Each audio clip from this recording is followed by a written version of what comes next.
It has been a while since you boys here at Wrestling with Egos have had something to sink their teeth into and get excited about, like we were this week by things that happened, and we're going to get into it all in detail. It's the intellectual savior of the wrestling masses, Brian. Hello and good evening. I am joined this week by the big Don of Wrestling with Egos, Isaac, at I the Fourth on Twitter. Holla at your boy. Isaac, what is good? Yo, I'm good. I'm ready. I'm excited. We got some things to go into, people, tonight. Let's go. Significant things are happening in the world of professional wrestling. I'm going to come right out and say it. I'll give you a little bit of a thumbnail of how the show's going to go tonight. The last 365 days, all of the exciting, juicy things that are happening in wrestling have mostly been coming from Tony Khan's AEW promotion, and he did not disappoint again this past week. We're going to get into that, but first, my brother, you were not with us last week when we dissected the 2022 Royal Rumbles, the men's and the women's, and we did our deep dive by viewer request on the 1992 Royal Rumble. And in the pre-show meeting, you said, good sir, you need to give me some time because I got some things I need to say. So here's the time that you so richly paid for. I appreciate that. I appreciate it. Thank you for giving Do me you the time. want to go men's, women's, or do you just want to talk about the whole thing at once? I guess I didn't know like how you wanted to do it. Well, first off, let's sit here and go into the 92 Rumble real quick. Okay. Something that I noticed, and God rest their souls of those people that are no longer with us. And I stood there and I'm like, wow, okay, people are doing this, people are doing this, and I keep watching Shawn Michaels almost get thrown out, and he looked like an absolute replica of Dolph Ziggler when he's in the Rumbles at this point in time, and that's something that I just noticed. We keep saying here going back and forth, and it's not fair to Flair. Yeah, we know, we get it. But watching Heenan just literally say the things that he wanted to say, which was not so PC as today's standards, but back then the flying jalapeno. I'm gonna make some guacamole with Tito Sand. Like, we wouldn't be able to get away with those things now. I get it. It's a different time, different era. It is what it is. Um, I like the fact that Ric Flair was doing what Rick did. I like the way they played off of him and Hogan and Sid and that whole thing. And with a tear, am I? Yeah, all that good stuff. Loved it. Um, and I want to make mention of one other thing. And I did like the one thing that WWE did, not for this Rumble, but for every other Rumble. And I don't know exactly when they started it, was putting the entrance music on who was coming out next because you didn't see it in 92, and now it's so much a part of their character and things that we deal with now, and we realize that's great to know who's coming in about If you 3 were seconds. gonna press me on that, I'm trying to go back into the memory banks. I feel like 96 might You have might been the first time that there was entrance music instead of just a random person walking down. Because it's funny, it's funny you bring up the entrance music too, because they're going to figure that topic is going to figure prominently in our GOAT discussion later on too, examining the Road Warriors. Because entrance music was only a thing for certain people. Your Hulk Hogan's, your Ric Flair's, your Road Warriors. Not everybody had it because not everybody was worthy of that investment being made, because a lot of the entrance music was songs that were already released. And so you had royalties and you had, licensing rights and all that kind of stuff. So your Duke the Dumpster Drozies, for example, were not going to get entrance music. But I feel like if you're asking me, hey, when did they start doing that for everybody? I feel like 96 because I remember 97 because that was when, or 98 for sure, because that's when Mick Foley came out 3 times to, his Dude Love, Cactus Jack, and Mankind. Right. And by that point, everybody had, even the most insignificant person had entrance music. So, because, it became more of a spectacle and you had to fill that time somehow. Somebody walking to the ring can be boring. So you need the music to kind of move them along. I mean, now you could never imagine a Rumble without it. You're right. I just look at it now and you think significantly if they had Rumble music back then.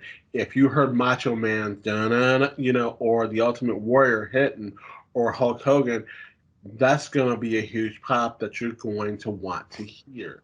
Now we hear certain music and you hear that music and you're like, oh my God, it's so and so. Prelude to something I'm going to mention a little bit later. We were going to talk about what happens significantly in wrestling, but something happened with NXT this week where Dolph Ziggler came down. You heard his music. You're like, that's Dolph? And Yeah, that's like, and that's why entrance music is important because I go back to late 2020 now when Finn went back to NXT with his music. He shows up back in NXT, and that's one of the reasons I marked out so much was because of the entrance music, and all that kind of stuff. You hear that music, and everyone lost their freaking minds. Yeah, exactly. That's what happens. So, what stance do you have on the Rumbles that just went down a couple weeks ago? Okay, let's start with the women's. I think that I'm not surprised that Ronda. I was kind of surprised Ronda came back so early, but she was in phenomenal shape right after she gave birth to her child.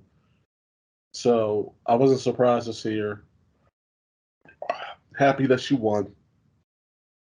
I was very disappointed in the fact that they had all these great divas and women that are in the Hall of Fame and that they didn't keep it a secret.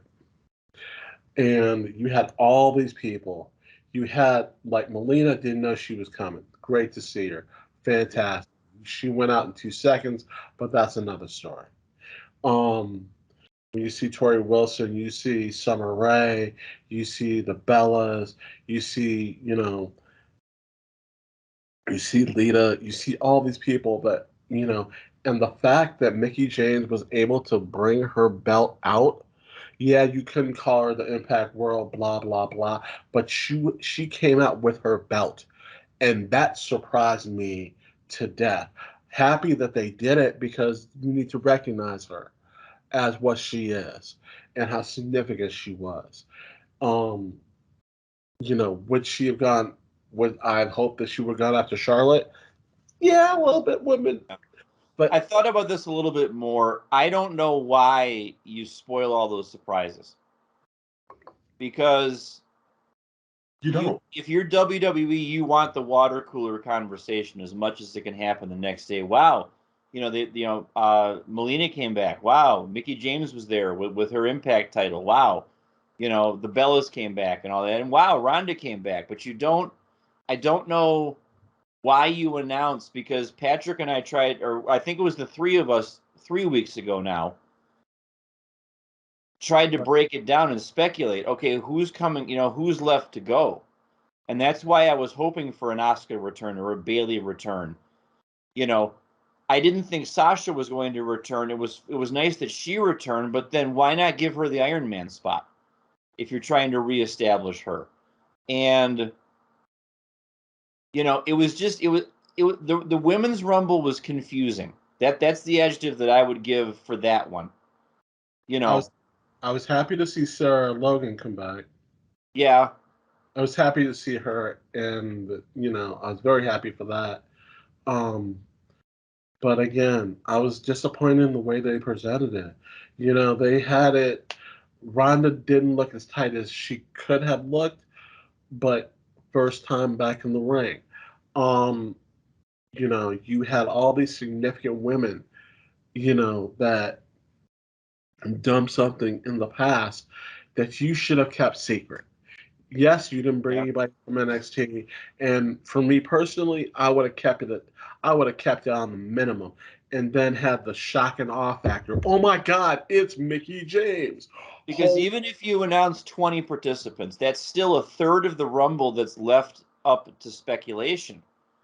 And our longtime viewers of Wrestling with Egos know there is nothing that we all like to do more than speculate and make predictions. They're going to be wrong.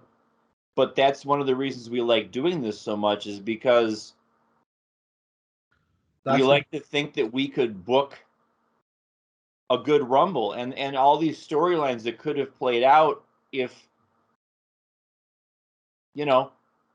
make Charlotte come out at number 2 or number 3 and make her earn it for once.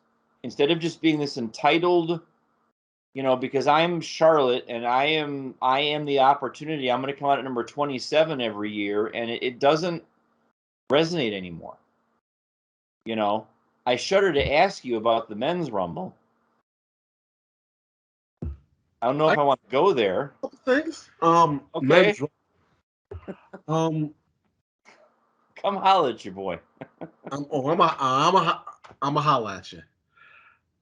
Men's Rumble. Extremely disappointing. I'm not gonna lie. I can't sit here and say it was the greatest thing of all time. Y'all would look at me like, slap this dude. That ain't gonna work. The fact being that you did what you guys did, this is the time where you put somebody else over and get them into that main event slot and put someone that's legitimately could possibly beat either Roman or, at that point in time, Bobby Lashley. Here's your chance to put somebody in that spot, and the only thing that you're doing is giving the belt right back to Brock Lesnar right before Rumble. And that's extremely disappointing for somebody like myself, because I keep saying that if you wanted to sit here and make someone else legit, you would have made Big E keep that title against 5 legitimate world heavyweight champions, including Brock Lesnar. But you know what? I'm not booking it, ladies and gentlemen. I got some big time beef with that. And the reports are coming out, from multiple sources about how bad the morale is backstage, because it seems like they're in the service of, they care about how, what 3 people are doing. Is Roman looking strong? Is Brock looking strong? And right now, are we appeasing Ronda Rousey? And if I'm one of the other 2 or 3 dozen employees working there year round, I might add, it makes me feel like they're not invested in me. That makes me feel like they don't want to come up with creative for me, or that I can't be involved in a storyline for myself that gets me on TV, that does all of those things. So it's no surprise. As soon as the Lashley Lesnar match went the way it did,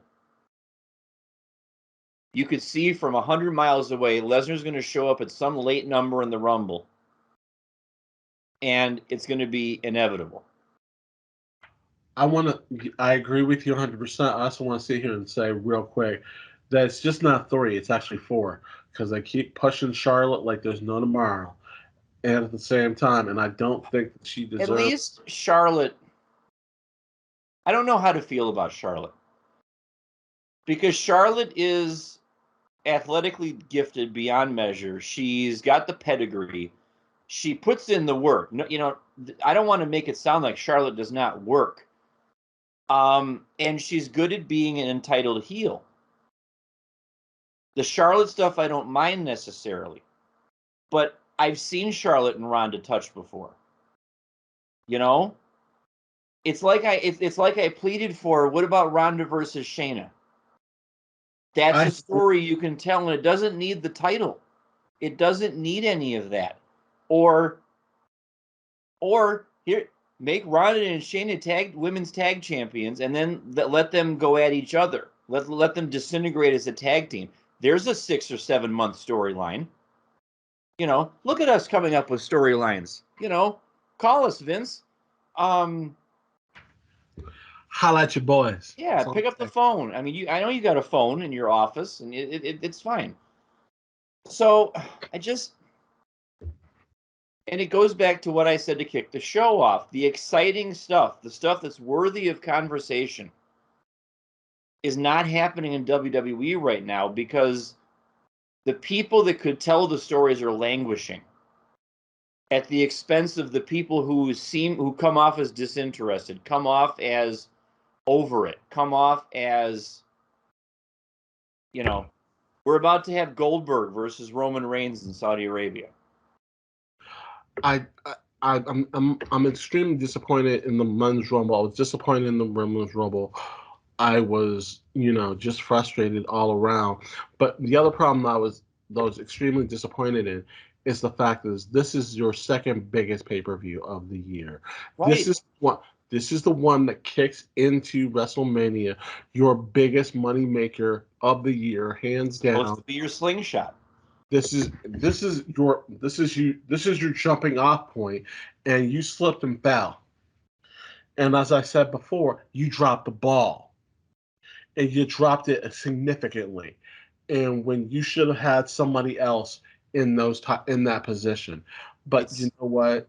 It is what it is. You did what usually not the other matches that deliver at the expense of the Rumbles. And that's what happened this time around because I know you watched last week's show and I know you saw us lauding all of the other matches.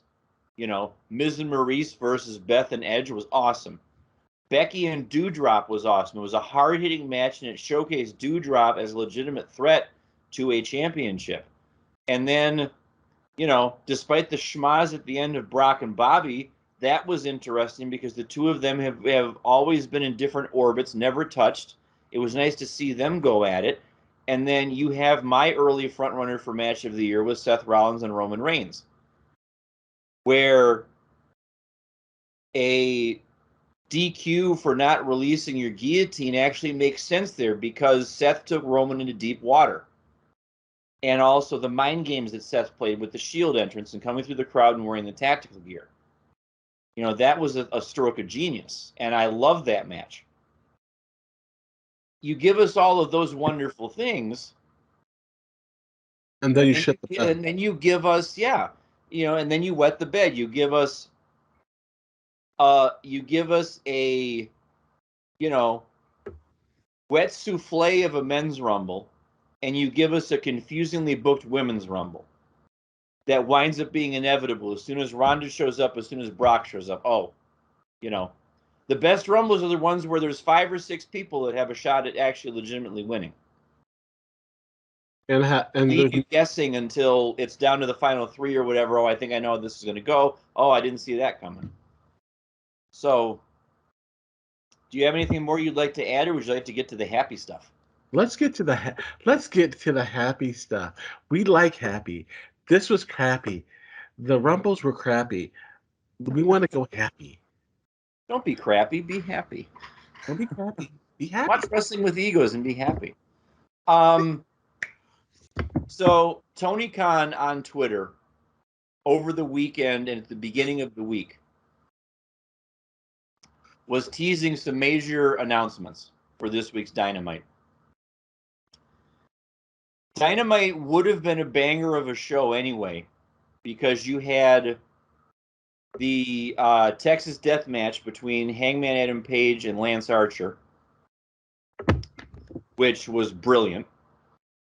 And you had the continued elevation of Proud and Powerful as a unit unto themselves, trying to rid themselves of the Inner Circle, which I think is brilliant, because I love Proud and Powerful. And you had CM Punk in his continued tete-a-tete with MJF. And he wound up teaming with Jon Moxley, of all people, which was brilliant, to earn himself a future shot at a rematch against MJF. But then you had some appearances made by some people on top of all this. Now, the Lovebird and I had some prior commitments on Wednesday nights, so I could not watch as it was happening. So I said to the gentleman in our show chat, no spoilers, please, but I'm not watching as it happens. And you guys all have receipts coming for telling me that Ryback was all elite, and that I'm surprised he could fit through the forbidden door. Y'all should be ashamed of yourselves. Well, hold on, wait. I did not say anything about Ryback. Let's not get it twisted. Because my exact quote was, "Oh my God, it's Sting." That's what I said. That's right, you said that. I thought that was funny, but I thought it was hysterical. so we'll center this around one very important burning question. We had two massive appearances. First of all, we got to bask in his glory because the limitless Keith Lee is now all elite. He came out and put on a hell of a match with Mark Quinn. Or no, with Isaiah Cassidy, I'm sorry. Yes. Mm-hmm. Mark Quinn was at ringside, which we'll get into here in a minute. But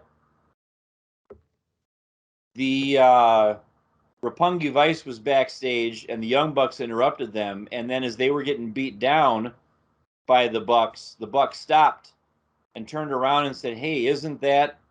And who should walk into frame but only Switchblade Jay White. At which point I'm like, let's go. Here's my question for you. Isaac Smith's opinion, which one do you think is more impactful long term? Are we talking Keith Lee or are we talking Jay White for you? Okay. There is no wrong answer, by the way, but let's hear it. For me, it's gotta be Keith Lee. I know Jay White. I know his history. I know he's got, Bullet Club, all that back history. You know what it is. He's proven himself.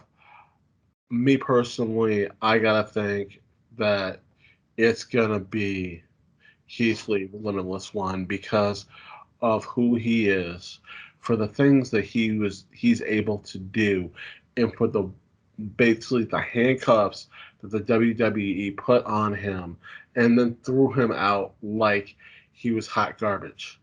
And this is a guy that's 300 pounds, moving like a cruiserweight, doing moves that you don't normally see, jumping over the third rope like he's Shelton Benjamin. Oh my God. Yeah, I rewound that and watched it a couple of times to make sure I was watching what I was actually watching. You sit here and you watch this and you're like, and you can't find something for him to do? You can't find to put him in with somebody that's gonna make him look good? Come on, you can't sit here and tell me. And if you can't do that, then you are the ones that are the real problem. And you are. And you have all these great, super talented people that are going to go to other companies and they're going to shine.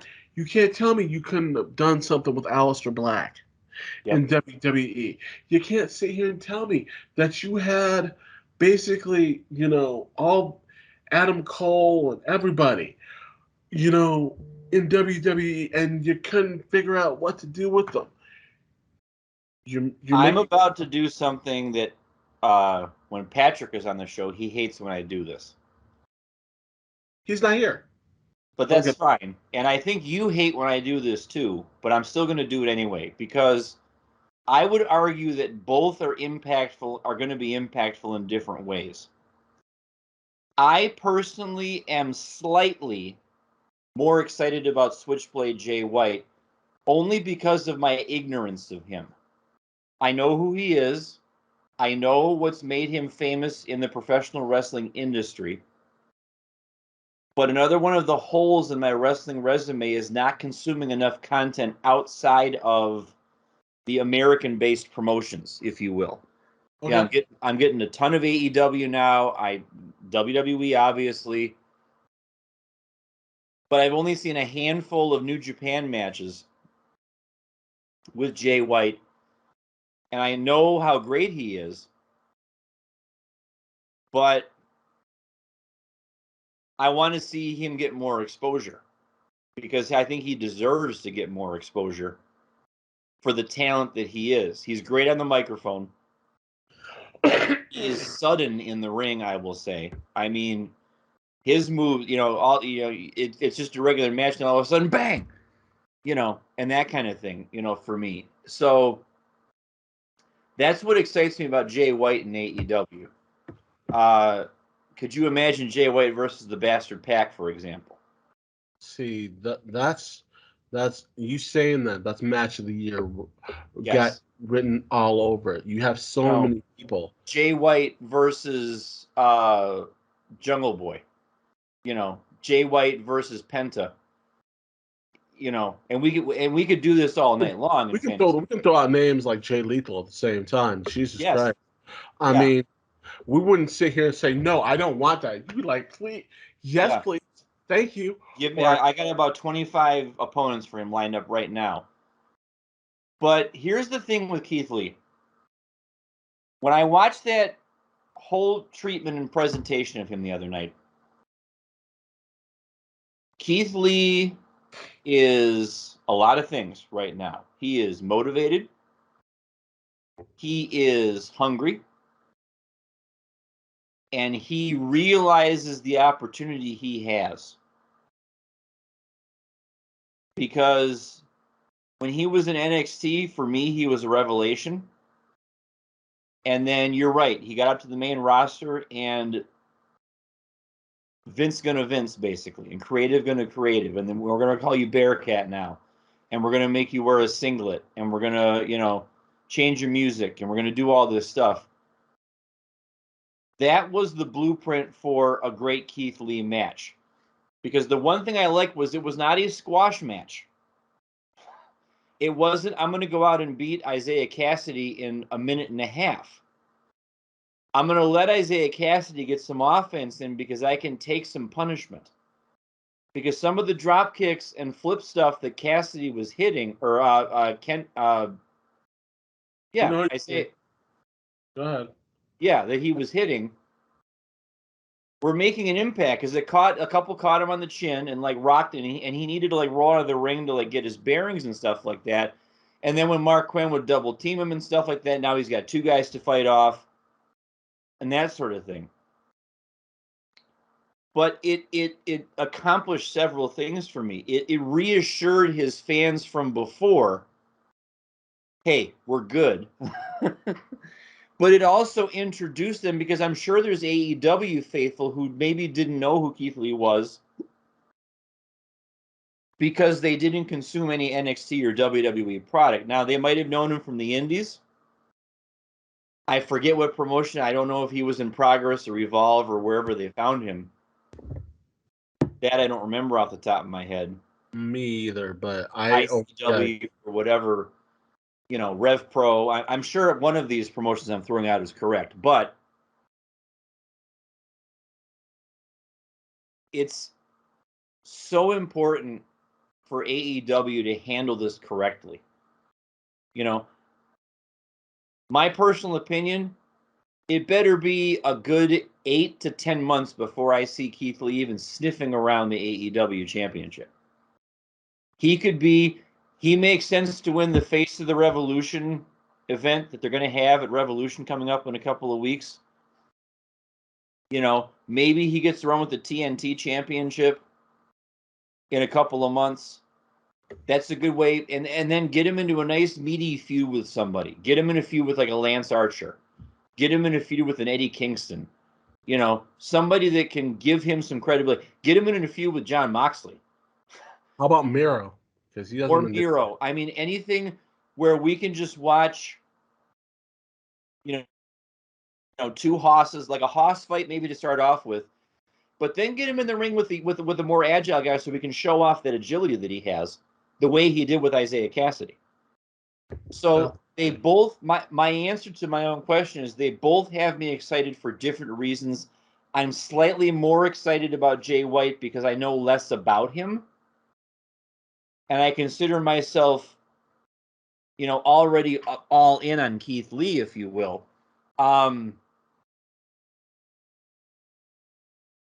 But man, here's what I find myself craving for, and this thought just came to me. They need, I would argue in the next like 4 to 6 months, they need another impactful female debut. I don't know who that is. I don't know where they're going to get it from, but for some reason they're not pulling the trigger on Britt versus Thunder Rosa yet.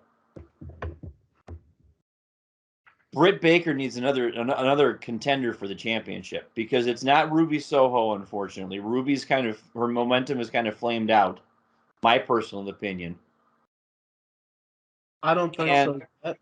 I think they punched around to make sure that our friend, the new women's champion, looked good against, because we all know she's very, very green. Yeah. And so you need someone else that is a legitimate, champion, a legitimate worker that can make her look really, really good. And that's a Ruby Soho. Britt, she's getting there, but she needs someone. I was going to say, you still think Britt's green? Britt's not green as I thought, but I mean, the other champion, what's her name? I can't. Her name is Nyla Rose, Hikaru Shida. No. The TNT champion. Oh, Jade Cargill. Jade is very, very great. Yes. And she needs someone else to carry that match. Now, Britt would also do a lot better if she had someone that was that could carry. What I wonder? I wonder why they're not running Serena Deeb at Britt Baker. I know they're both heels, but I don't know if we've seen Serena versus Britt yet, but I think that would be interesting. Like if one of these days Britt's backstage cutting a promo with Rebel and Jamie, unless they plan on spinning Jamie off as a babyface, and maybe that's the obvious story to tell. But I would love it if Serena Deeb just casually walked by and kind of looked Britt up and down, didn't say a word, just kind of nodded, okay, did one of these things, just kind of stroked her chin, and just kind of plant the seeds for something. That would be interesting to me. I also just want to see Serena Deeb just accidentally walk by CM Punk. Well, they'll probably tell that story at some point. They've got to examine that. We'll talk about that later date. And if you guys don't know exactly what I'm talking about, when they're both in WWE, the way that Serena Deeb came into the fold was she shaved her head and submitted herself to CM Punk and everything and all with him. And now you see Serena Deeb, who is, I don't want to sit here and say she's a beast, but she's a beast. Let's keep it 1,000. She definitely is. So that's all I want to say about that. Okay. Making its triumphant return to the show this evening is the next installment of our GOAT discussion. Yeah. Hey, buddy. How you doing there? What's up? Tonight, we are going to dissect a tag team that figures very prominently in wrestling history. They are the Road Warriors or the Legion of Doom, depending on when you got into following them. Really quick as a recap, that whenever we have a GOAT discussion on Wrestling with Egos, we break it down in terms of criteria, and there are 6 of them.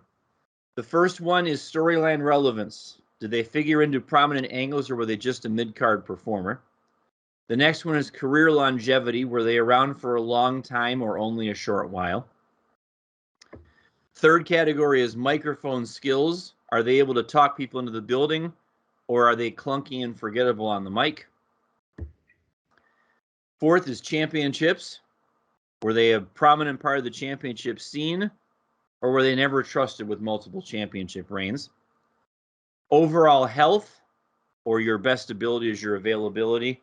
And then the 6th category is those intangibles. That certain something special to their time in the ring, or were they just a wrestler? Isaac, I feel like I'm going to let you drive the car for most of this discussion because I gave you some possibilities for the discussion tonight, and you seized on this one rather quickly. So that must mean that you enjoy yourself a little Road Warrior action. Let me be crystal clear when I sit here and say I am a huge, gigantic Road Warriors fan, whether you call them the Road Warriors, the LOD, the Legion of Doom, however you want to phrase it. Hawk and Animal, the original two. I'm not talking about the faction of the Legion of Doom, those under Paul E. I'm not talking about that one. I'm talking about Hawk and Animal and who they are. I love them. I think that they were fantastic. Storyline. Let's just start it off with storylines. They were they were in a couple storylines with, let's say, the Four Horsemen that they played off against. You saw two different opposing styles, which worked. You saw these two guys, which are just two guys when you see a bouncer that are bouncers basically at a bar, kind of going up against two guys that are technical wrestlers, and Right. they went off of each other and played off each other immensely. Did they go up against all these other people? Yes, they went up against Demolition. They went up against, Typhoon and Earthquake and, In my research, pretty much every promotion they were a part of, and I'll kind of lump the first two together: storyline relevance, career longevity. Every promotion they were a part of, whether it was Georgia Championship Wrestling where they started, moving on to the AWA, the NWA, then in WCW, over in Japan for a time, and then in WWF at the time, now WWE. They were in the title picture. They were holding that promotion's tag championships, and they were feuding against either the top heel team or the top babyface team, depending on what they were being cast as. They were never, ever in their heyday. They were never filler. That much I will give them. The Horsemen were the big one. I'm trying to think of some of their WWF feuds. Like, I know that they wrestled APA.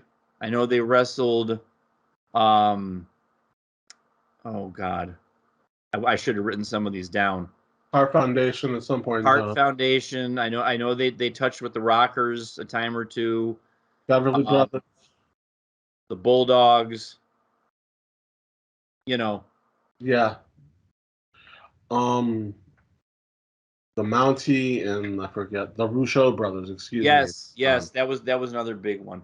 Um, What was it for you? What was it about them that captivated you? it was their whole aura.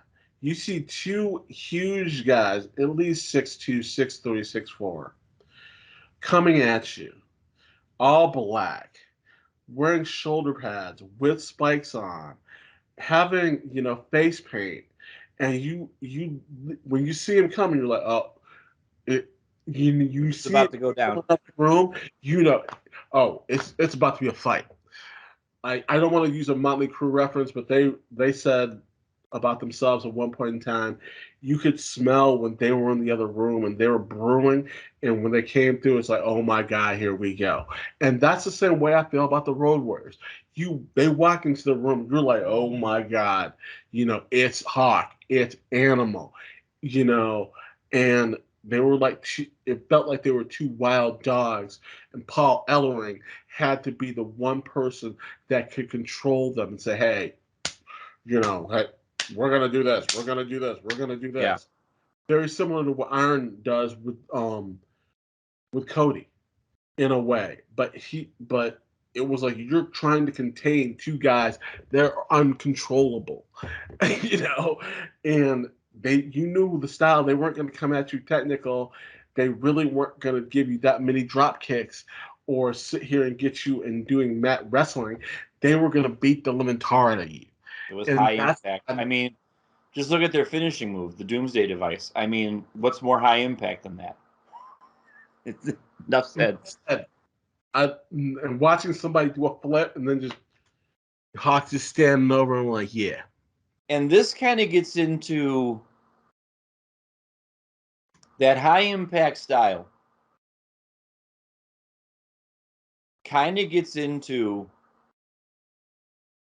where I vacillate on them a little bit. Please, floor is yours.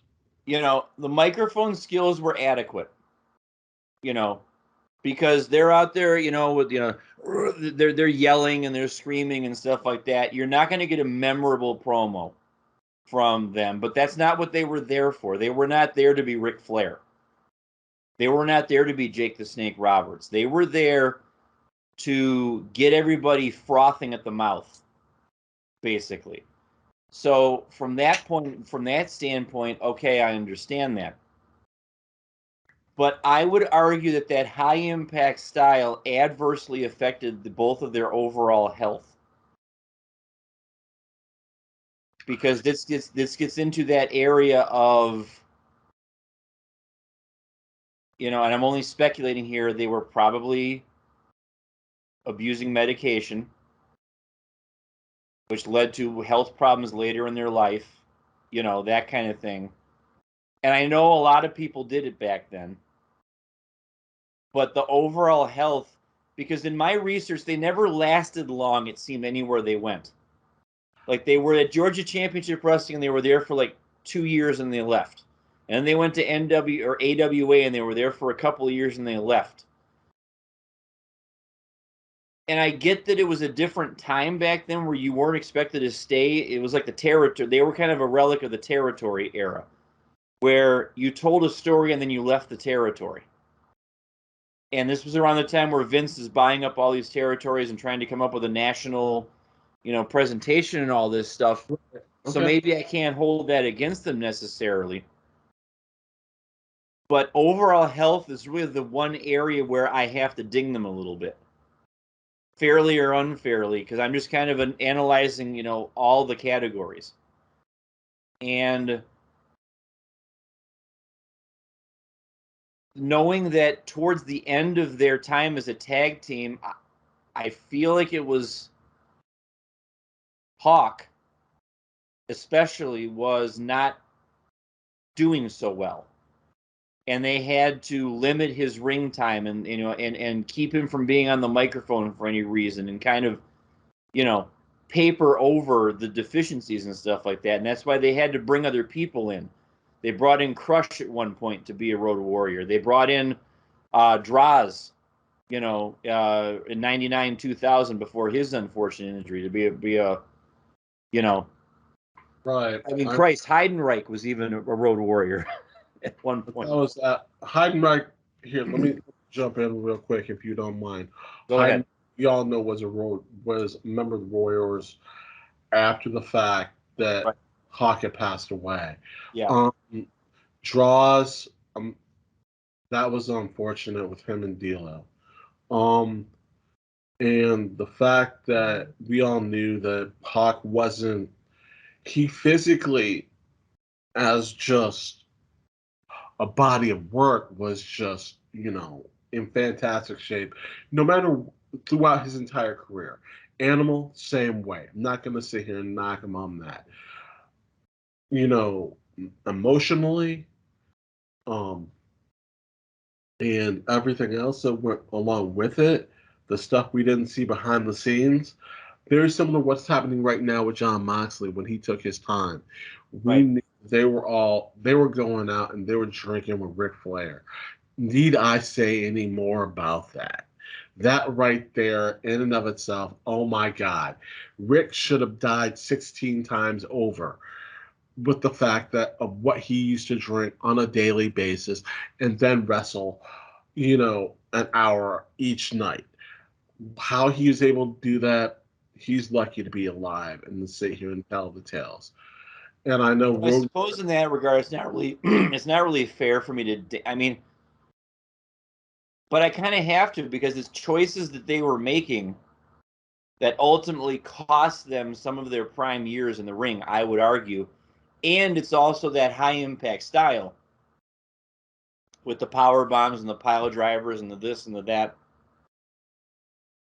But then that's probably what they were asked to do. Like, you guys need to just go in and 3-4 minutes done. Because they were involved in a lot of squash matches.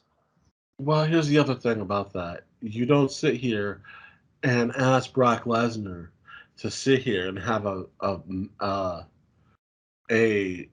mat wrestling match against Shelton Benjamin. You want him to go in and beat the tar out of him, do 12 suplexes, and then go home like he's Taz back in ECW days. And that's what they were paid to do. Whether you don't expect them to be doing technical stuff. It is what it is.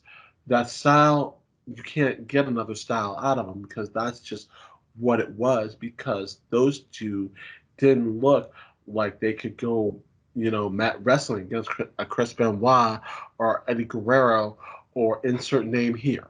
Yeah. But you see those guys, I would have loved to see those guys fight Hall and Nash in their prime, because those guys were just stiff, and that's the way you worked. The problem of it was you got 4 guys that work stiff, somebody's going to get hurt. True. And that's the way it is. But it's not like you stood there and saw Kevin Nash sitting here trying to do mat wrestling. Yeah, he was a lot the same way. Where I do give the Road Warriors, big time marks is the intangibles, and we've kind of already touched on this. The presentation, coming out on the motorcycles. You talked about entrance music before. They were using Black Sabbath as entrance music. They were using Ozzy Osbourne songs as entrance music, and the face paint and the spike shoulder pads and everything else was designed to get the crowd hyped. And mission accomplished. Everywhere they went, the 9-year-old boys and the 17-year-old teenage boys in the audience, and even the dads were going nuts for them. You show the cameras, that kind of thing. So from that regard, I mean, I'm not sitting here and saying that they were not one of the greatest tag teams of all time. Because you can look at some tag teams today and understand, like, you look at what Malachi Black and Brody King are trying to do in AEW. You can draw a line from the Road Warriors to them. It's high impact. It's a little bit more story driven, I would argue. But it's high impact, a small, concise move set designed for maximum impact. You look at what the Authors of Pain did in NXT. There's a line from Authors of Pain back to Road Warriors. Let me jump in here real quick. The Road Warriors spawn, Authors of Pain. You look at it, they spawn other tag teams that basically were trying to be them.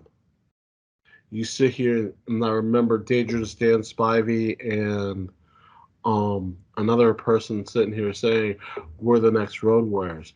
The problem with that was the Road Warriors were still in that company when they said that garbage. Right. And the next match they had, they took Dangerous Dan Spivey out and ended his damn career. Yeah. You look at Demolition. Demolition is the Road Warriors before they got there. And something funny about Demolition? When I was watching WWF as a kid, Demolition was one of my favorite tag teams. I loved them. And I had no clue that there was this team called the Road Warriors. And as I got older, went back and started watching this stuff, and I saw Road Warrior matches, I'm like, are they trying to rip off Demolition? And then I realized it was the other way around. You sit there and you say to yourself, oh my God, this, you say, I know that this is the way that I look at it when you see it. You saw Demolition and you're like, okay, these guys are great, these guys are good, all this other jazz. And then the Road Warriors show up and you're like, Oh, so that's the A team. Yes. That's the B team. Yeah. That's basically what we did. It's like, oh damn. Because I flipped out every time Demolition would come out, and it was the same deal. And I never realized that it was okay, silver and black face paint versus red and black face paint and all that other stuff. But when I got older and I started watching Road Warrior matches, I'm like, okay, now that hits a little bit different than Demolition did. I also want to sit here and make reference in the fact that they spawn so many. This is an intangible that we have to sit here and notarize. That yeah, they spawn another team after them. There are teams that base themselves after the Legion of Doom, not just teams but individual people. You go back and look at Jim Hellwing, aka the Ultimate Warrior, and Steve Borden, aka Sting. They Right. were a tag team. When they got into the business, they were huge dudes, but they wanted to get noticed. So what did they do? They looked at the Road Warriors and they started putting face paint on themselves. We all know where the Ultimate Warrior went to. We all know what Sting has done. So I don't need to sit here and give you that credit on that. But we can sit here and trace it back to every tag team that's out there that looks to them and says they were the greatest tag team of all time. The weekend that our friend Hawk passed away, the Dudley Boys were the World Tag Team Champions at that time. And that Monday night, that following Monday, there was a tribute to Hawk. They were in a tag team match. They basically, at the end of the match, they did the Doomsday Device as their finisher, as a tribute to the Road Warriors. Then Yep. took a sign and laid their belts on top of that sign, which was Rest in Peace Hawk. That's the significant, that is the ultimate, thank you for what you've done, because they laid the grounds for the Dudley Boys. And at the time, the Road Warriors had taken every other title in professional wrestling, and tag team title in professional wrestling. And yes, there were a couple other companies that hadn't formed yet, and the Dudley Boys eventually got to them. But you sit here and don't not knock the Road Warriors for doing all that and being the first to do it, and the first to do it well. Yeah, and of course they're in the Hall of Fame, the WWE Hall of Fame. 2011, they were inducted.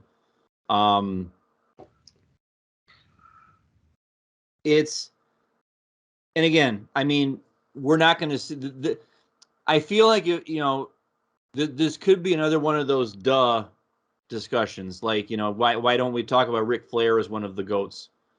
But we don't get to do tag teams that much in these GOAT discussions, so I felt like that's why it was a worthwhile discussion to have. You could ding them on overall health a little bit, and you could ding them on mic skills, but then you could make the counter argument, no, but they didn't need to cut a promo. They just needed to walk out. I mean, I read how, some promotions, people would see that they were wrestling the Road Warriors, and the guys would just leave rather than wrestle them. Like, no, you know what? I'm good. I'm going to go. See you later. I'll catch you in the next town. Yeah, I'll stop at catering and grab a doggy bag, but I'm good. But entirely captivating to watch, and the fact that so many teams and individuals modeled themselves after them and looked to them for inspiration. I'll never forget. There was also when Vince and Shane were feuding with Triple H and Shawn. One of the reincarnations of DX. They did a tag team match, and then Vince and Shane were doing all the different tag team finishers on Triple H and Shawn. They did a Doomsday Device. A horrible Doomsday Device, but a Doomsday Device nonetheless. Absolutely. Still looked like it hurt. I forget it. I think they hit it on Shawn. Absolutely horrible. They also did the heart attack, but yes. They're like, oh my god! Wow. But so it's you could say it goes without saying, but we just took some of your time, ladies and gentlemen, and broke it down for you. That yes, indeed, the Road Warriors deserve consideration as one of the GOATs in tag team wrestling. So with that being said, I can hear the music queuing up in the background, which means it is time for us to bid you a nice good evening.